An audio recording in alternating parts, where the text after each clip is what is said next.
नमस्कार, मैं आपके साथ अंजना और आप देख रहे हैं बुलेट रिपोर्टर। आइए बढ़ते हैं आज की बड़ी खबर की ओर।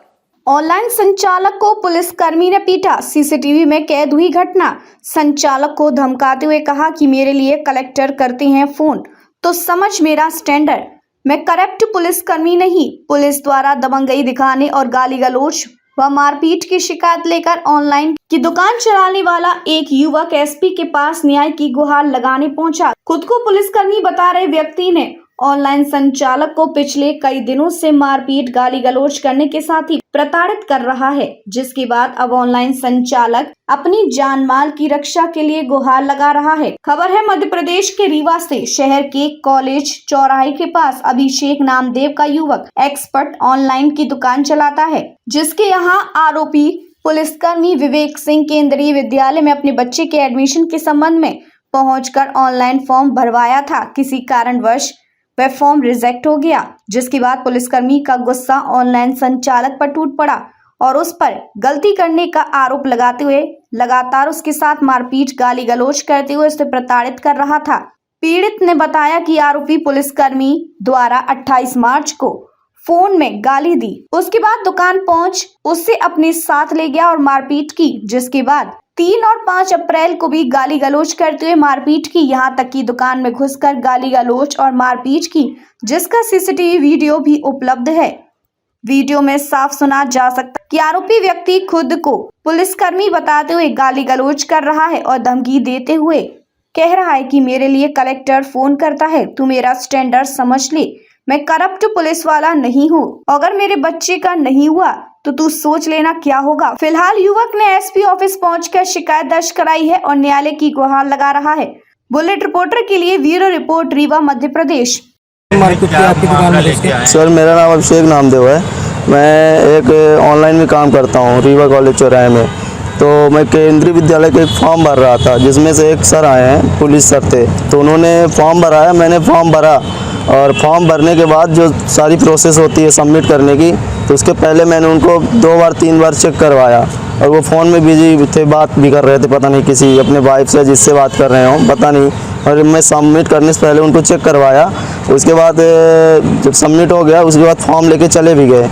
उसके बाद जब फॉर्म में रिज़ल्ट आया तो उन्होंने बोला कि मेरे फॉर्म में गलत है फॉर्म मेरा, तो स्टेट की जगह सेंट्रल डल गया था। तो मैंने जब उनको फॉर्म चेक कराया था, फिर भी वो मेरे को ज़बरदस्ती गलियाते हैं। उसके फ़ोन से ही मेरे को गाली दे रहे थे और मम्मी पापा की, बहन की, भाई की, सबकी गाली दी, बहुत गंदी गंदी गाली दी। उसके बाद आए, उसके बाद कार में मेरे को बैठाए, बोले कि मेरी वाइफ को कॉल कर, तो गाली तो इतना दे रहे थे कि लगता है कि मैं अपनी जान दे दूँ, इस तरह गाली दे रहे थे।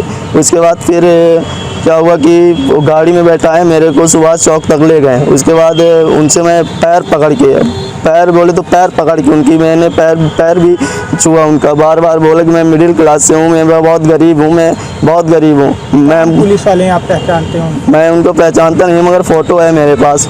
और नाम वगैरह? नाम विवेक एक आ रहा है, एक अनुज करके नाम आ रहा है। फॉर्म जो भरवाए तो किस नाम से था? फॉर्म विवेक सर के नाम से था, विवेक सर के नाम से फॉर्म उनका था। फिर क्या हुआ कि मेरे को सुभाष चौक पे ले जाके उनकी बीवी से बात करवाया। तो मैंने बात भी की, तो मैंने बोला कि मैम मेरे को गलती हो गई है, माफ़ कर दीजिए। तो मैम ने बोला कि ठीक है, कोई दिक्कत नहीं बेटा, गलती हो गई तो कोई दिक्कत नहीं। मगर उन्होंने मेरे को ज़बरदस्ती बोले कि कॉल कर, फिर से कॉल कर, मेरी बीवी मुझसे बात नहीं कर रही है।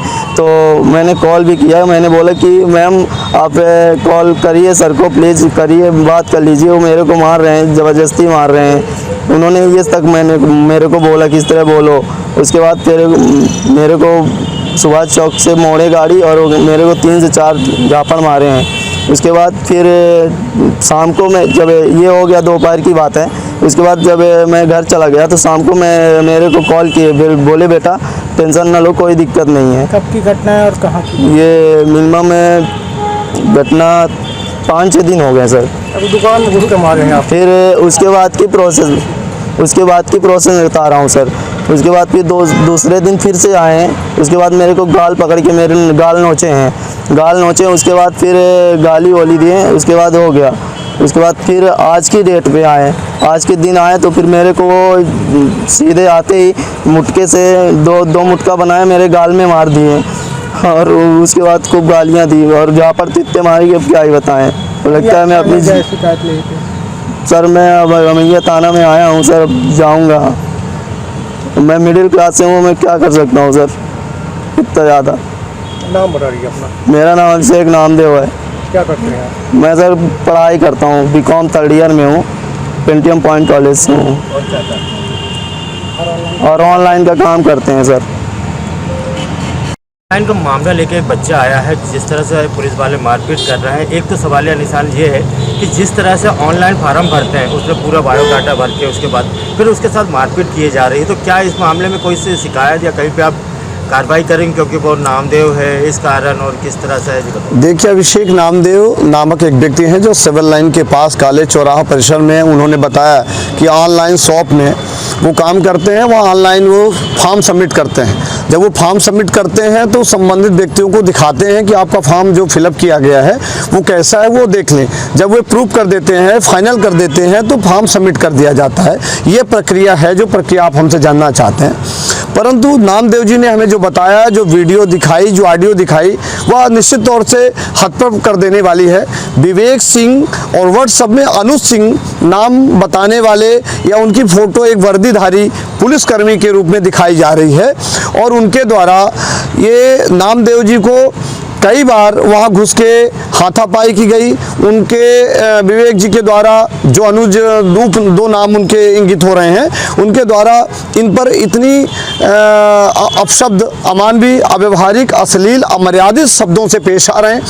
ऐसा प्रतीत हो रहा है कि इनके साथ कोई अपनी घटनाएं कारित कर सकते हैं और इनको जान से मारने की धमकी, यहाँ तक कि वो डिप्टी कलेक्टर, कलेक्टर, प्रशासन या सबको इंगित करते हैं कि हम इनके हमारे संबंध हैं, हम इनसे हमारी इनसे बातचीत होती है। यदि माननीय मुख्यमंत्री, माननीय मंत्री जी को भी कहते हैं जहाँ भी जाना हो, जैसे भी जाना हो, इस प्रकार का शब्दों का इनके साथ, नामदेव जी के साथ पेश आते हैं। ऐसा ऑडियो वीडियो में हम दिख रहा है। वो वीडियो देखने से ऐसा महसूस होता है कि पुलिस का आतंक है या संबंधित पुलिसकर्मी जो जिस प्रकार वो पेश आ रहे हैं, वो अपनी दहशतगर्दी से इस बेचारे को मारपीट कर रहे हैं। ऐसा लग रहा है ये क्षुब्ध है, दुखी है, प्रताड़ित है और इसके शब्द से, इसके विचार से ये आत्महत्या जैसे विषय ये बार बार कह रहा है कि हम लगता है कि आत्महत्या कर लें। सब लोगों ने, मीडिया साथियों ने, आप सब लोगों ने, हम सब लोगों ने इसकी काउंसलिंग की, समझाया और ये कई दिनों से भोजन पानी भी नहीं किया है। ऐसे साय में एक बेरोजगार युवक के साथ इस प्रकार की घटना करना, इस प्रकार दहशत फैलाना, ये निश्चित तौर से निंदनीय नहीं, अपराध की श्रेणी में आता है।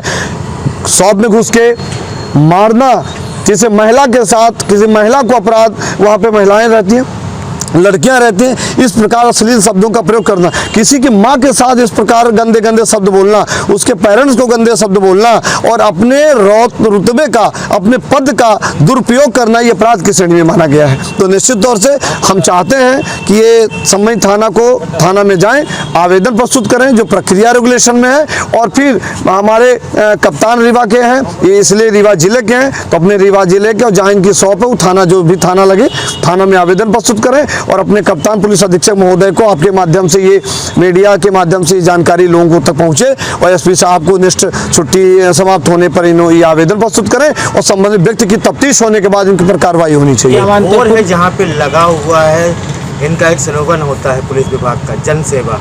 क्या इस तरह की सेवा करेंगे पुलिस? ये तो वीडियो ऑडियो देखने के बाद थानों में जरूर लिखा जन सेवा, पर सभी जन सेवा में आ जाए तो निश्चित तौर से वसुधैव कुटुंबकम की धरती राम राज्य हो जाए, फिर दूसरा कोई राज्य आने की जरूरत नहीं, फिर राम राज्य ही आ जाएगा। क्या मानते हैं पुलिसकर्मी वर्दी को रौब दिखा रहे हैं? निश्चित तौर से आप वीडियो को देखने के बाद, ऑडियो सुनने के बाद यह प्रथम दृष्टया प्रतीत होता है कि उनका रुतबा कैसा है। आपने भी भाई साहब ने कहा जनसेवा, तो ये जनसेवा दिख रही है, जनसेवा नहीं, राक्षस सेवा कर रहे हैं। ये ऐसे तो हमारे अंग्रेज नहीं थे, ऐसे तो राक्षस नहीं थे जैसे अपमान किया जा रहा। तो बेरोजगारों, युवाओं के साथ इस प्रकार आप हमला करेंगे, इस प्रकार मारपीट करेंगे तो ये क्या बनेंगे? देश में कौन सी क्रांति लाएंगे? देश में कौन सी सक्षमता लाएंगे? जब बेचारे मरने के लिए परेशान है तो ऐसे ही लड़के घटनाएं करते हैं। मऊगंज की घटनाएं ऐसी पुनरावृत्ति होती है, मनगमा की घटनाओं की पुनरावृत्ति ऐसे होती है। तो पुलिस दहशत का नाम नहीं बनना चाहिए, पुलिस सेवा का नाम बनना चाहिए। मैं बार बार कह रहा हूँ, अपने दहशत के रुतबे से जलवा मत बिखेरिए, अपने कार्य से जलवा बिखेरिए, अपने व्यवस्था से जलवा बिखेरिए। अब तक के लिए बस इतना ही, फिर मिलते हैं कुछ ऐसी ही बड़ी खबर के साथ। तब तक के लिए नमस्कार और देखते रहिए बुलेट रिपोर्टर। अगर आपको वीडियो पसंद आई हो तो लाइक करें व शेयर करें। ऐसे लेटेस्ट अपडेट पाने के लिए बेल आइकन प्रेस करना ना भूलें। अगर आप हमें फेसबुक या फिर इंस्टा के माध्यम से देख रहे हैं तो हमारे पेज को फॉलो जरूर करें। धन्यवाद। नए वीडियोस एवं ताज़ी खबरें मिलती रहें, इसके लिए हमारे चैनल को लाइक, शेयर और सब्सक्राइब करना ना भूलें।